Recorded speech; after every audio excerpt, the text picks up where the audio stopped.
Hello, everyone. My name is Dr. Yvonne Maudor, and I want to welcome you all to the podcast today.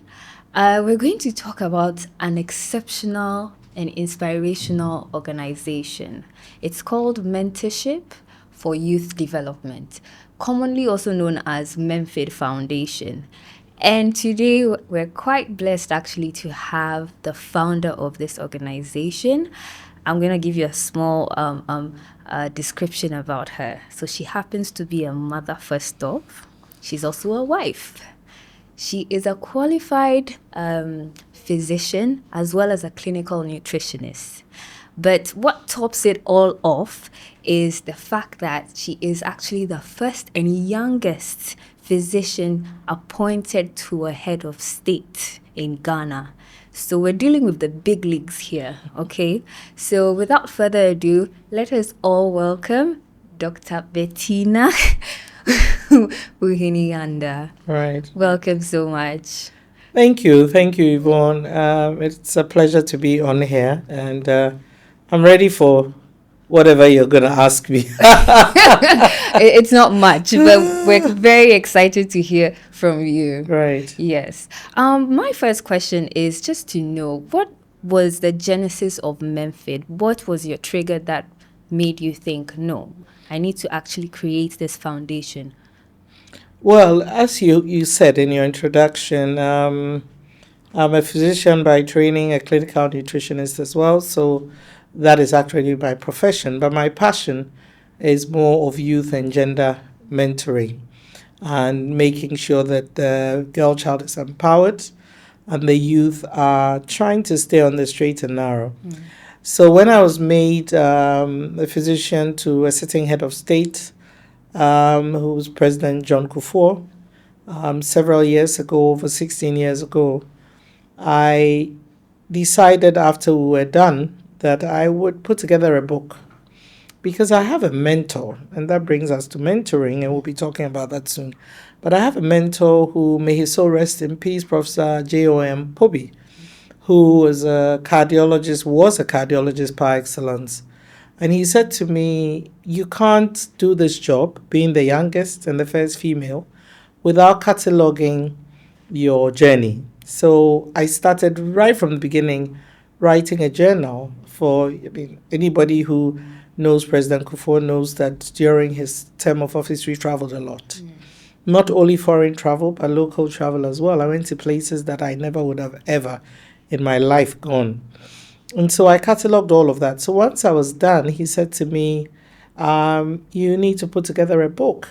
And I'd never actually written, although in Achimota School, where I was in secondary school, I was always part of the English competition and, all of that, because I loved the English language. So I said to myself, well, go for it. So then I wrote the book, The President's Physician. This was cataloging my journey from birth till when I became the President's Physician, focusing more on the dark sides that nobody wants to talk about. Not dark as in negative dark, but the things that people, every time you see a doctor, oh, she's done so well, and all you see is the gloss and the glamour. True. You don't really see the fact that somebody like me failed my MB2 exams.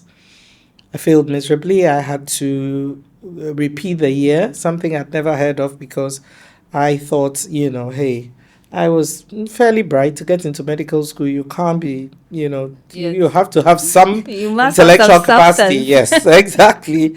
You're a doctor, so you would know.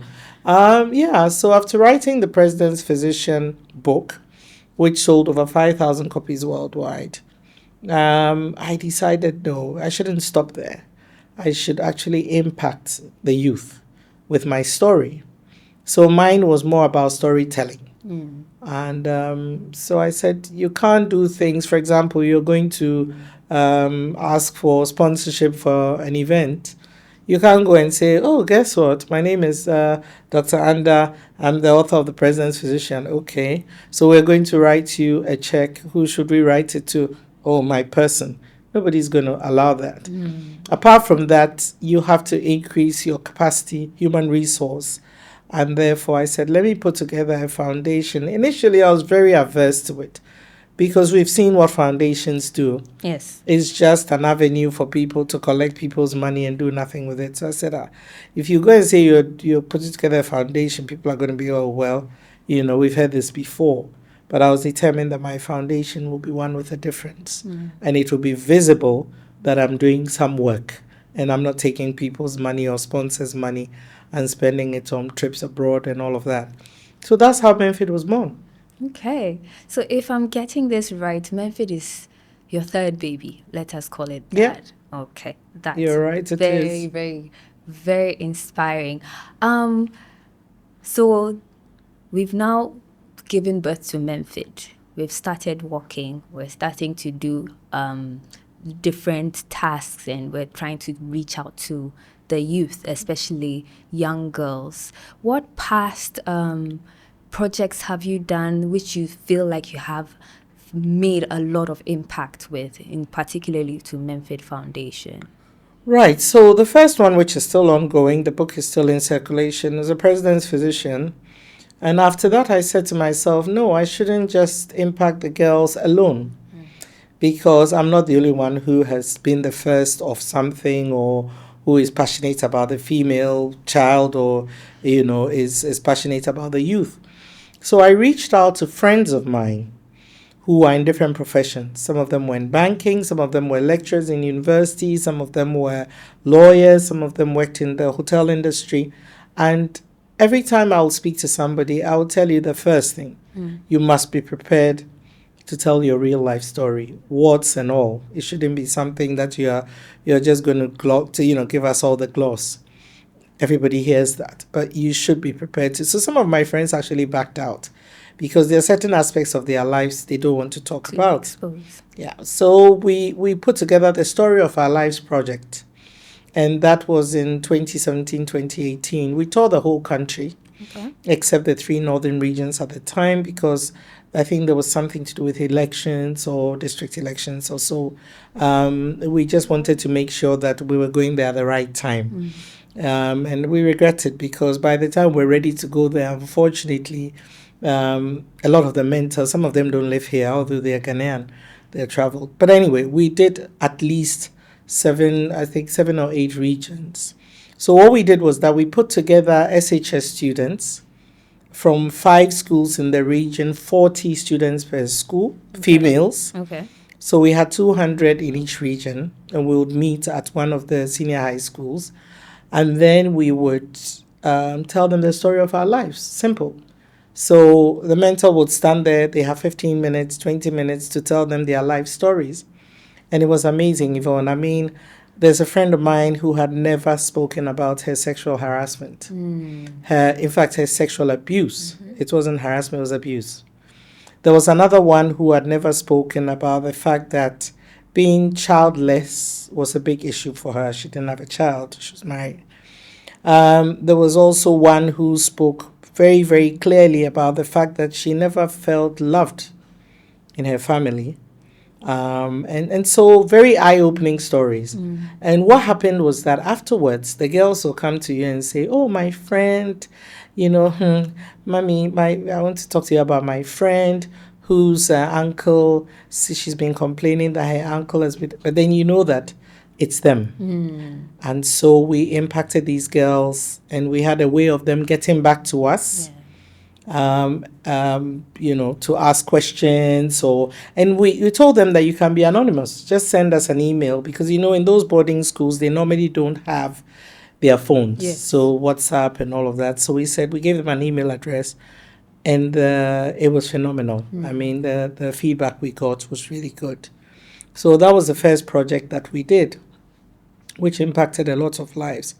The other project was what we call the Read and Summarize. Okay. So that was focusing more on the book, The President's Physician. And in the rural areas, what happens is that the reading habit is not one that is common, and the ability to read. Yes. Because for whatever reason, it wasn't up to scratch. So we would pick the best in the school, give them the book, get them to read it, summarize it, and we'll hold a competition. Okay. So it was good because then after the competition, we will take them to we used to use the African Regent Hotel. They were our sponsors. We'll take them there for the soft skills, using of cutlery. And these are people who come from rural areas. So they were very excited. Even if you came from an urban area and you were not one to be a restaurant person, you would go and not know whether your fork should be on your right or your left, or So it was very eye opening. Okay. It was an eye opener. And then after that, we would take them to President Kufuor's house and take photos with him and everything. So it was good. But the more important thing was not all the, eating in a restaurant and all of that. It was just getting the culture of reading part of their fabric, so that they would read a bit more. There were other projects, but these two really stood out to us. Yeah. Okay. So lots of exposure, lots of seeing new things and actually building your confidence is what I'm hearing from the past events that you have done. I would like to give you some feedback that I'm one of the girls who have actually been really impacted. I don't know if you know, but I managed to get a copy of your book, The President's Physician. My parents will hear of this. I wanted to quit medicine in my first year. And reading your book stopped me. Wow. Reading your book Wow, stopped me. wow, Yvonne, you're telling me things that you told me. Okay, I've read the book, but the fact that you were thinking of quitting, I and was that, thinking of yeah, quitting. yeah. But I can imagine, it's a path that is a difficult path. Yes. Nothing is easy, but medicine is tough, and I'm glad that at least the book, stopped you from, or at least put some vim and Vim. vigor into you, so that you could continue, medicine. And I'm glad you did, and I'm sure you are glad you did as I'm well. very glad I did. And talking about medicine, I forgot to mention this. The mental health aspect of the youth Yes. is a big thing for us. Yes. Huge thing. And so we did a mental health drive for secondary schools. This was recent. During COVID, we had to shut down the foundation, because foundations are built on, funds coming, funding coming from sponsors of projects and all of that. So we had to go down under, but then we've read our heads again. And one of the ones that we did was the mental health drive. What are we talking about in these secondary schools? More to do with parent-child relationships, which is always swept under the carpet. People feel like, my mom knows me, I know her. But a lot of the time, the friction that comes out of that, there is sometimes even abuse, Yes. the hatred, the pain. Nobody ever talks about it, and everything is. So we spoke about that. Another thing we spoke about was also teacher teacher-student relationships. Okay. Because people go home and they feel like, this teacher has it in for me, and their grades begin to drop. And all these are mental health issues. Something that nobody wants to, speak about, and we all pretend it really doesn't happen, is, speak about it, but they only speak about it in the very medical context, is substance abuse. Is much more rife Rampant. than you would ever think. And people, young children as early as 11, have started abusing weed, marijuana. They're doing nitrous oxide. They're doing the balloon, or whatever they call it, and it's quite. Some are doing cough syrups that contain codeine. Yes. And they're doing all sorts of sniffing glue. And so we think it's so far away, but it's close to us. And so although we were doing mental health, we were also focusing on these vices as well, because of course they have a big impact on mental health. So, we did that as well, but there are other projects that we're planning on doing, which I'm sure you'll come to. All right. So, Doc, a little birdie told me there's a new book in town. Would you like to tell us? Okay. So, a few months ago, which was, well, around probably September, August, September, it's something I've been dreaming about. But in August, September, I just put my foot down and said, I'm going to get this book out there. Okay. Storytelling in the African context is the way communication is done. In the African context, storytelling is a big thing. It's not that in the advent of social media and stuff like that, you people don't even know what Kwekwanansi stories are. But in those days, our parents would leave us at home, and then the house helps wanting to catch our attention will gather all of us outside with mosquitoes and stuff and be telling us these Kwekwanansi incredible stories. Yes. But if you go back, you would realize that they were trying to say something. It had a moral behind it. It had some sort of, lesson to be learned.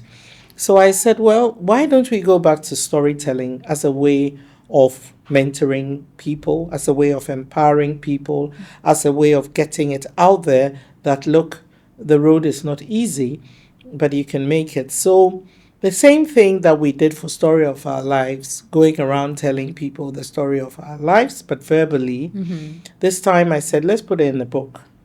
And what a better way to do it than to start with Africa. So we've started with a West African story. So what is it?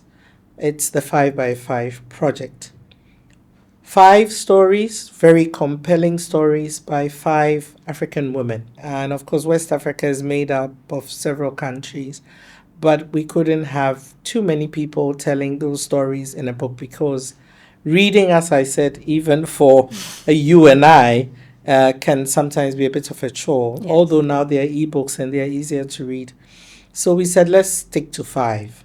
So we have a lady, Jenny started trying to get these 5 women who would accept to tell their real life stories. It was tough.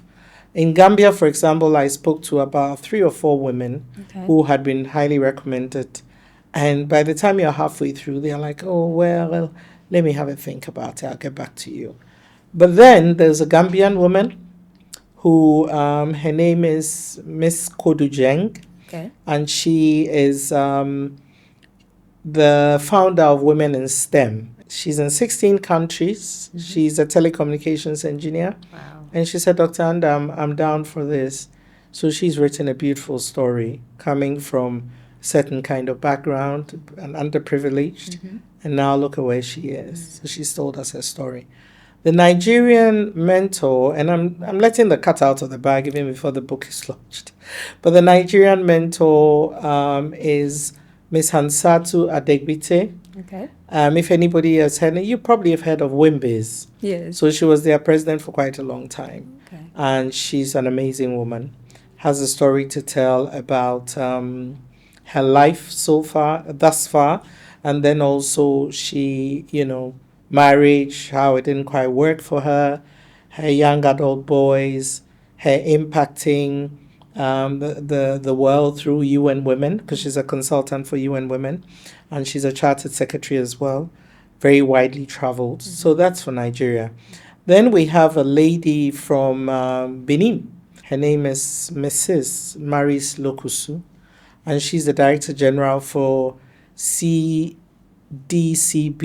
or CDC Benin. Okay. She's a finance person, several years in banking and finance. And so she manages this fund in Benin for women and other entrepreneurs and all of that. So she's good. She's also told her story from Côte d'Ivoire to Benin, from Benin to France, back to Benin, and what happened on that journey.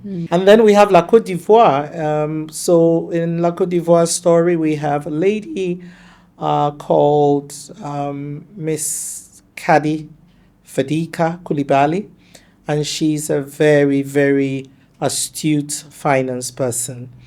People will be interested to know that the football team ASEC Mimosa, which is great in La Côte d'Ivoire, she's the vice president she's a director for ASEC Mimosa.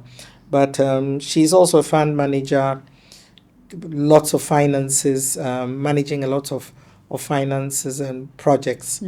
But what is interesting about all these people before I come to Ghana is that we also have Francophone and Anglophone from the countries I've told you. And then we have Muslims and Christians. So we have 2 Muslims and 3 Christian women. Very important because of the religious balance. Yes. What pertains in an Islamic setting is not necessarily what pertains in a Christian setting. That's true. So they've really opened up, and it takes some kind of woman to do that. The last person, but by no means the least, is Dr. Jeanette Boohene. She's a palliative care physician for over 20 years experience. In fact, close to 30 years she's been a physician. She tells her life story. And in her case, it's quite interesting because although she comes from an upper middle class background, she makes it clear that that is not a passport to success. Because we see people who come from upper middle class backgrounds and end up doing drugs. True. Or end up, thinking that money is everything and they are spoiled rotten. But her story is interesting too. So basically, a beautiful plethora of so many backgrounds, so many religions, so many stories, all centered around women, just to empower whoever is going to have access to it. Yes. Great. Obviously, we're going to have access to the book, some shape or form. Is there a time? Well, we are launching it on 25th. 25th. Yeah, 2526. All right. So Of is March, there a particular event so that the youth in particular would be able to have access to it? Okay, right. So the University Roadshow is what we call it. And that is going to be held in the University of Ghana, Legon. Okay. And it's being hosted by no other person, by our first female Vice Chancellor of the University of Ghana. Wow. Prof. And she's excited to be part of this. And so she's our special guest of honor for the occasion. And it's going to be held on the 26th at 4 p.m. at the University of Ghana. We're expecting close to 600 students from different universities. Okay. It's an open event. It's not closed. You don't have to have an invitation to come.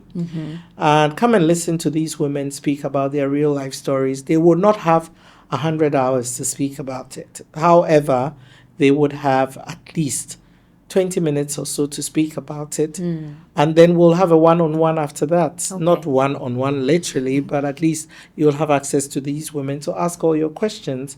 And then also there's a surprise artists. Okay. I know students love that and young people love that. And then the last thing too, which I'm sure if my young adult girls are listening to, will not be very happy to hear me say, because they're like, Mommy, don't even go there, don't even talk about that, is what we used to call item 13. Okay. Afterwards, which for people who are not well versed in our language, what it means is that you're going to be snacks and drinks and all of that. It's going to be fun. Okay. And I think as much as it's going to be fun, it's also going to be very encouraging, very instructive, and it's going to benefit everybody. So I think you should make your way if you're and it's not only females for that particular event, it's just the youth generally. So we hope that they will make their way to this event. I am so excited for this. Just hearing about your stories, the people who are coming, I would encourage you all to register. I'm sure the link will be posted in bio so that you'll be able to have proximity with this amazing people so that they inspire you, mentor you, if not directly, at least through the books. Dr. Andah, I am very, very, very, very grateful that I was able to chat with you. Would you like to give us a parting shot? Thank you all so much for listening, and we're hoping that we will see you somewhere. So thank you very much, Yvonne. Thank you so much. And to our audience, thank you so much for listening. We'll definitely see you in our next episode. Have a nice day. Bye.